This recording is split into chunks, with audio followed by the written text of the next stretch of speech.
Have you ever been in a situation where you needed to share your live location with someone but didn't know how? Today we're going to solve the problem by showing you how to share your live location on Google Maps, whether you're using an Android or an iOS device. First, open Google Maps on your device and make your signed in to your Google account. Locate the blue dot that represents your current location on the map. Tap on the blue dot or your current location to bring up more options. Select the Share Your Location or Share Your Real-Time Location option. Choose long you want to share your live location for, whether it's for a set amount of time or until you manually turn it off.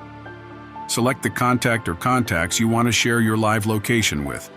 They will receive a notification with a link to view your live location on Google Maps.